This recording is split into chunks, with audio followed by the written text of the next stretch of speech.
Welcome to those of you just joining us. We're in the 6th inning. Nobody out. Leading off for the White Sox. Stepping into the box, James McCann. He'll start it out against Michael Fulmer to begin the inning.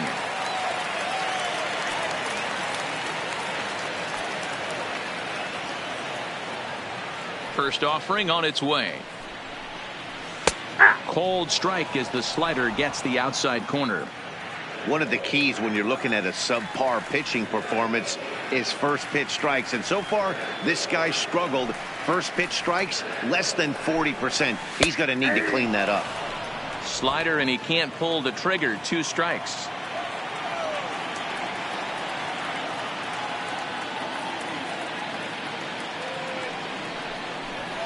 One and 2 to the White Sox catcher.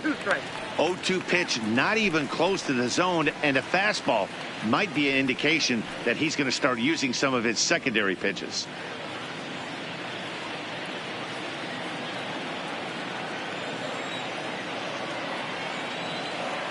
The 1-2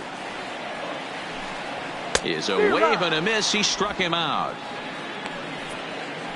Boy, there's nothing like seeing a good power pitcher that has a good fastball. And what does he do? He just throws this good fastball right by, brings the express. No chance to put that ball in play.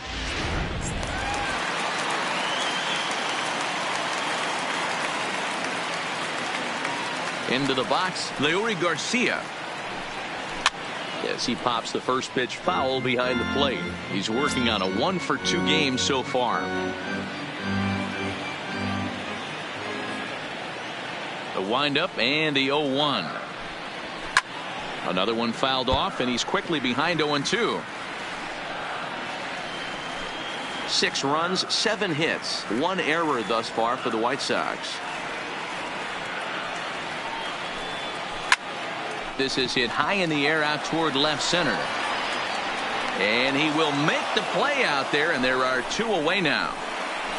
Now batting, the center fielder, Ryan Cordell. Stepping in, Ryan Cordell. He's 1 for 2 in this one.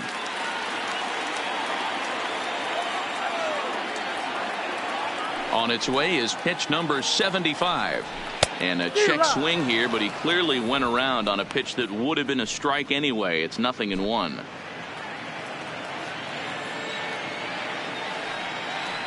Here it comes. And that's in there as well. 0-2 now.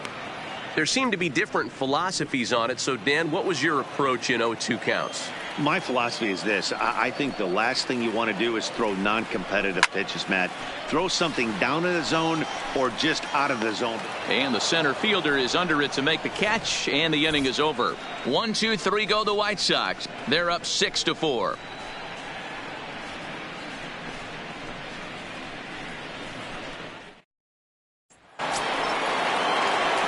Stepping in, Carlos Gonzalez. And we thought we might be seeing the end of the road for the starter, but clearly he's still in there for at least one more hitter. Yeah, I'm not sure, Matty, but I think this lefty-lefty matchup right here may have been enough to convince the manager to stay with him. So we'll see if it works out. This is line to left. Jimenez is there, and he makes the catch for the out. Jumped all over that first pitch of the inning, and he didn't miss it. Just wasn't able to steer it in a direction that resulted in a leadoff hit.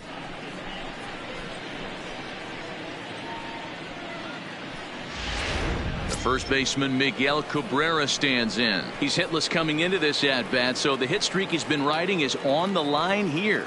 Yeah, he's up in the double digits with it. You know, he wants to keep it going as long as possible, but this very well could be the last chance to do that. Ready with the first pitch. Here it comes. Takes this the other way to right. And this will be taken in without much trouble. It's an easy start to the 7th. 2 gone. Number 27.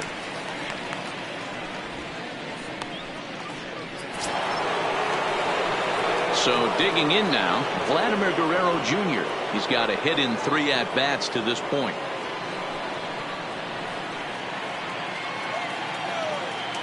And now a pitch on the way.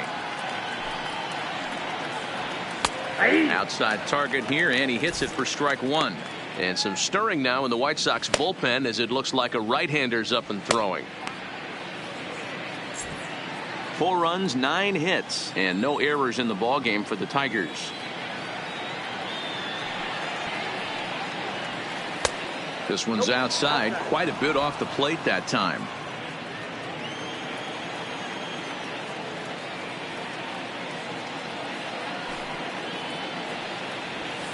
Hit the other way out toward right field. Jay has a read on it. He makes the play, and that'll end the inning. Down in order go the Tigers. Score remains steady at 6-4.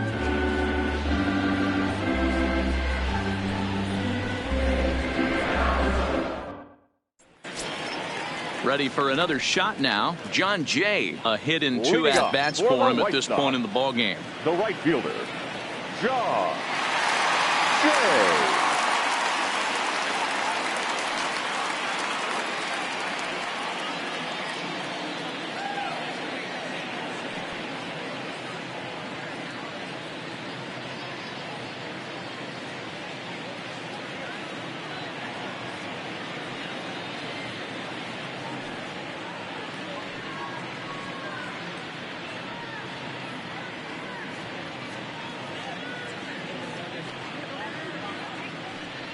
Here's the first pitch to him. Checks his swing, but this pitch is right there for strike 1.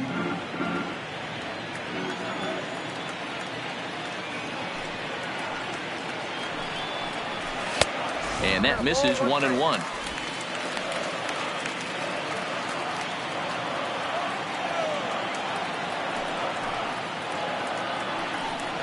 Two and 1 count to the Pale Hose leadoff hitter.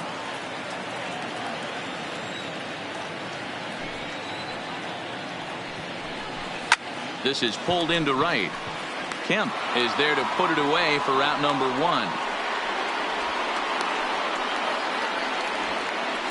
Now batting. Good contact to start out the inning. Thought he might be on base with some sort of a hit, but it hung up there too long. Just unlucky that time. Next to bat will be the Cuban import Yoan Moncada, as he'll take a look at a high strike that time. It's 0-1. Coming into this one against Michael Fulmer, not great. He's 1 for 8. The windup and the 0-1. And it's fouled away. Bases are empty, 1 man out.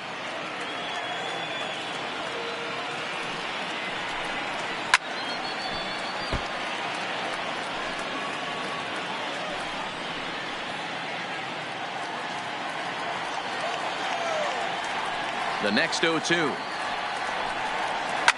Yanked on the ground down the line. And he'll step on first for the out. 3 unassisted. The batter, the shortstop, Tim Anderson. So 2 away here is the Sox bat in the 7th. And up next it'll be Tim Anderson. Ready to deliver. Here's the first pitch. And he lays off there, 1-0.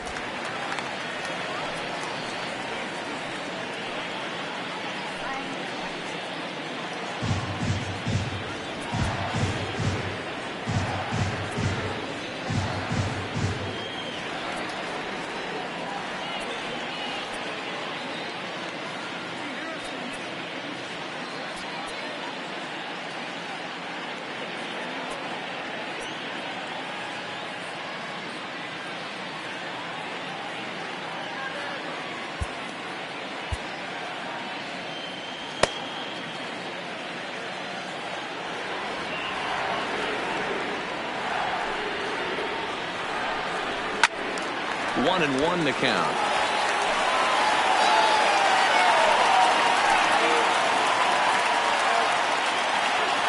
The 1-1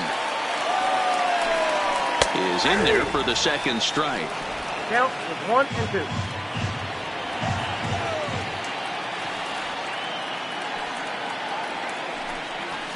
It's a high fly ball headed for the left field corner. If it stays fair, it's gone, and it's a foul ball. Looking to punch him out again. The pitch. And he struck him out, his 8th punch out of the ball game, and that one ends the inning. Down in order go the White Sox. They still lead it 6-4.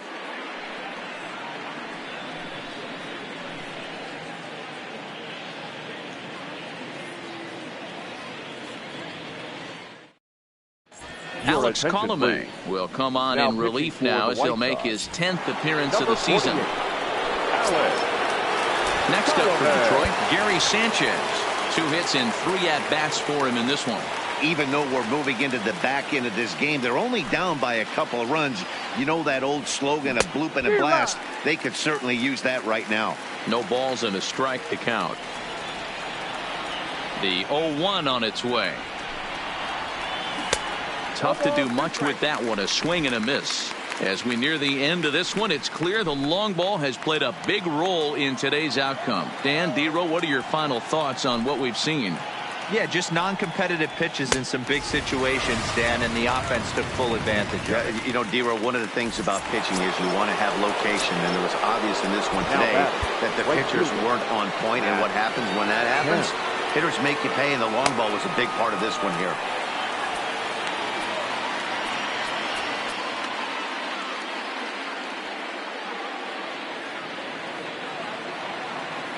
Here comes the first pitch. Hit sharply toward the right side. And that's going to be a base hit for Kemp. And this will kick off the base of the wall. Boy, there's a long drive bullet off the wall right there. But the outfielder does a really good job, D-Row, of getting that one quickly and getting it back in to keep him at first for a long single. Yeah, and also a nice job by the base runner not there. Not putting his head down, being over-aggressive and getting thrown out at second base. He saw the play happening in front of him and put the brakes on and got back for a base hit. Yeah, D-Row, I think he would have been toast if he tried to stretch that one into a double. Scooter Gennett stands in as he swings and misses for strike 1. And a pitch down that swung on and sent to second base. There's one. Throw back to Abreu. They get them both, and the side is retired. Tigers fail to make any noise. They trail it here 6-4.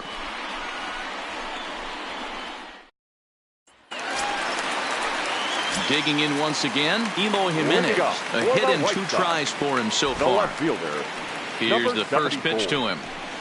There's the fastball that gets the lower part of the zone, called for a strike.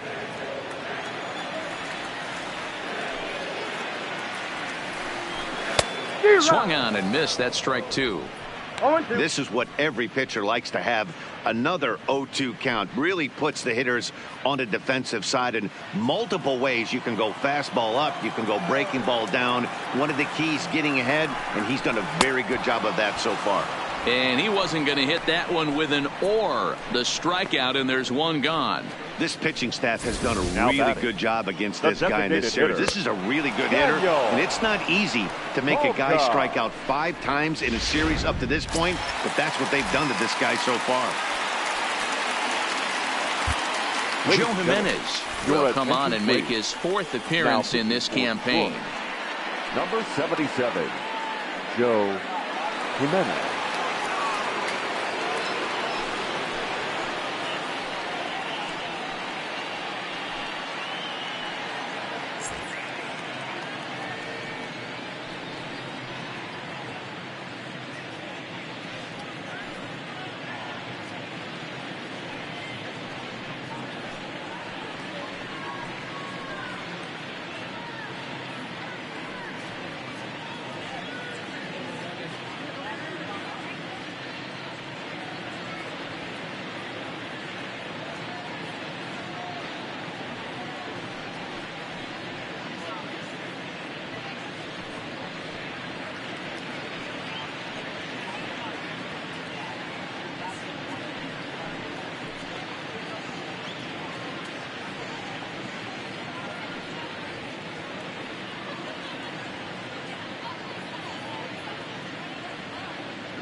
So here's Daniel Palka now as the changeup to him drops in there for the first strike. He's working on a 1 for 3 thus far.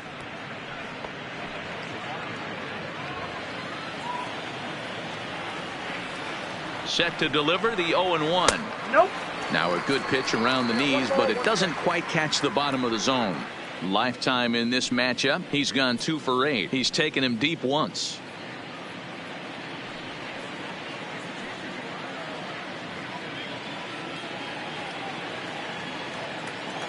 A 1-1 count. Here's the pitch. Fouled away.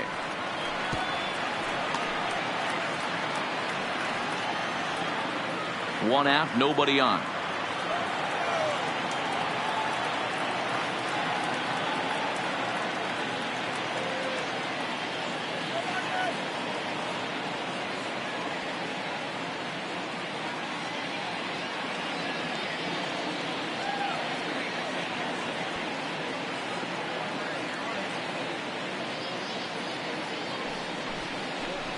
And now a slider in there for a called third strike, and there are 2 gone now. Beautiful backdoor slider for the punch out right there, guys. When it's tight like this one was, it looks like a fastball off the plate, then darts back at the corner at the last second. Locked him up completely with that one. So here's the slugging first baseman Jose Abreu now. And he'll promptly send it in the air out to center field. And he'll make the catch. Oh, check that! He didn't look it into his glove, and the ball drops in. Man, I want to give him the benefit of the doubt and just say he lost sight of it. But then I watched it and say, nope, that's just a blundered play. Can't really sugarcoat it.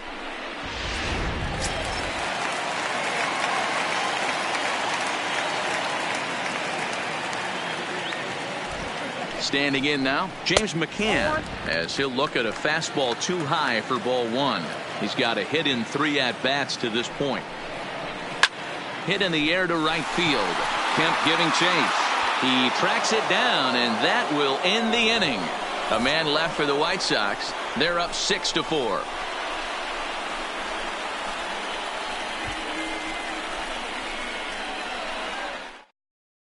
Kelvin Herrera comes on from the pen, hoping to finish this one off here in the top of the ninth. Kelvin Herrera. Digging into the batter's box next is John Hicks. Past meetings with Kelvin Herrera, he's 1 for 2.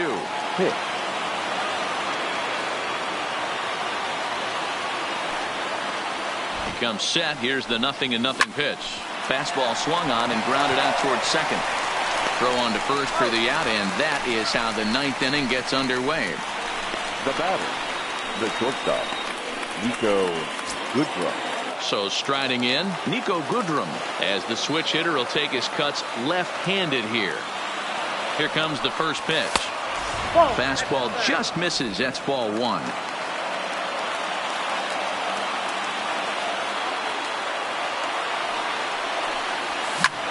High in the air out to center field. Cordell moves over. 2 gone.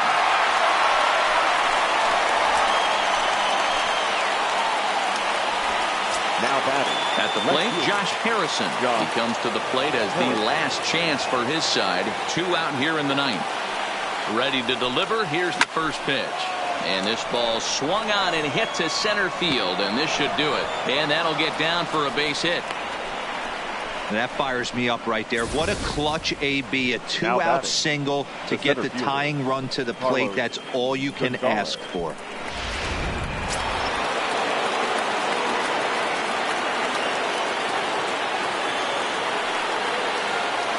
Here's Carlos Gonzalez. Line toward the gap in left center. And that finds the outfield grass for a base hit. Harrison ignores his coach. He's chugging for home. And he's safe at the plate as it's now a 1-run ball game. Hey, with that base hit right there, that's his 3rd run batted into the game. Yeah, he's the reason, Dan, they're even in this one to begin with. He's kept his team together with a great approach, finding his 3rd RBI of the day.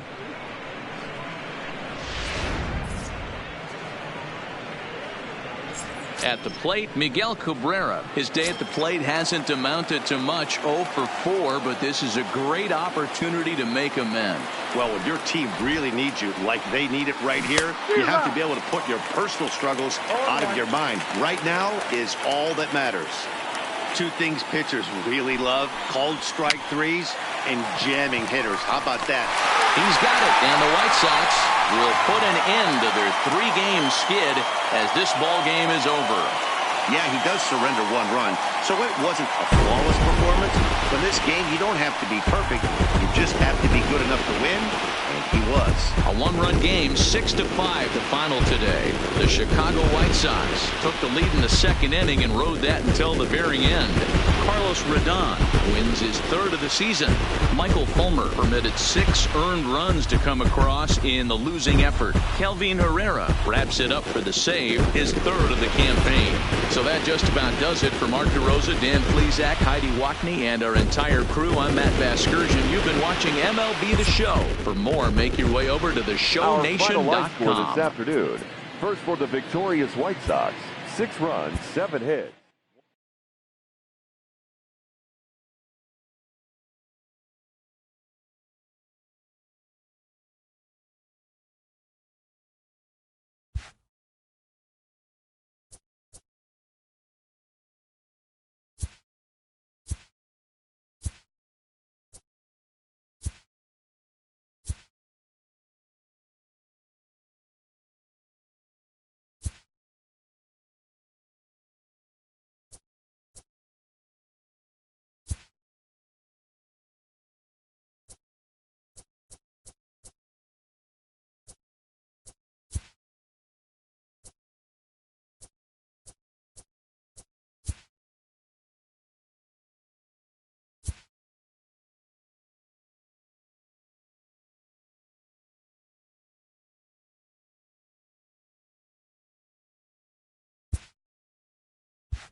The beginning of the work week, and welcome to Inside the Show. In the AL Central, Ryan Cordell drove in 3, leading the White Sox to victory against Detroit 6-5. In the standings, the White Sox are in last place in the AL Central, and the Tigers are 2nd in the division.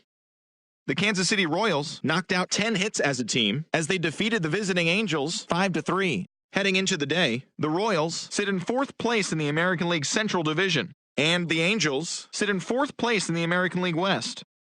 The Orioles totaled 13 hits as a team as they defeated the Twins in the Twin Cities 10-6. As of right now, the Twins are atop the AL Central, and the Orioles are in 3rd place in the AL East. The Houston Astros totaled 11 hits as they bested the visiting Indians 6-0. At the start of the day, the Astros are atop the American League West, while the Indians are in 3rd place in the AL Central. The A's had 12 hits as a team as they beat the Blue Jays in Toronto 6-3. In the standings, the Blue Jays are in last place in the AL East, while the Athletics are in last place in the AL West. The Boston Red Sox hit 3 long balls as they beat the visiting Rays 7-4. Entering the day's action, the Red Sox are in first place in the AL East, while the Rays are 4th in the division.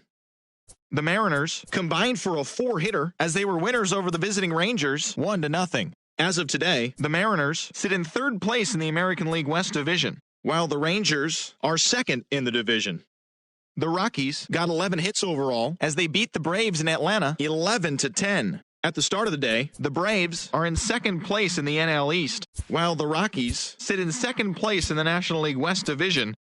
The Washington Nationals racked up 11 hits as a team as they bested the visiting Padres 6-5. Heading into the day, the Nationals sit atop the NL East, and the Padres are in 4th place in the NL West. The New York Mets broke up their 5-game losing skid as they got the best of the Brewers at home 6-4. Entering the day's action, the Mets are in 4th place in the NL East, and the Brewers sit in 4th place in the National League Central Division. The Marlins knocked out 12 hits as a team as they got the best of the Phillies in Citizens Bank Park 6-4. In the standings, the Phillies sit in 2nd place in the National League East Division, and the Marlins are at the bottom of the division. The Cincinnati Reds allowed only 5 hits as a staff as they beat the Cardinals on the road 3-2. As of right now, the Cardinals sit in 2nd place in the National League Central, and the Reds are 3rd in the division. The Chicago Cubs launched 3 home runs as they got a road win against Arizona 8-4. As of today, the Diamondbacks are leading the National League West, while the Cubs are in first place in the NL Central. The Dodgers relief pitcher, number 85, got his first career win as the Boys in Blue took down the Pirates 3-1. At the start of the day, the Dodgers are in 3rd place in the NL West, while the Pirates are in last place in the NL Central. The Yankees got the win over the Giants in San Francisco 5-4. Entering the day's action, the Giants sit in last place in the National League West Division, and the Yankees sit in 2nd place in the American League East Division. Thanks for joining me. That's all for today. Same place, same time tomorrow. Enjoy the games.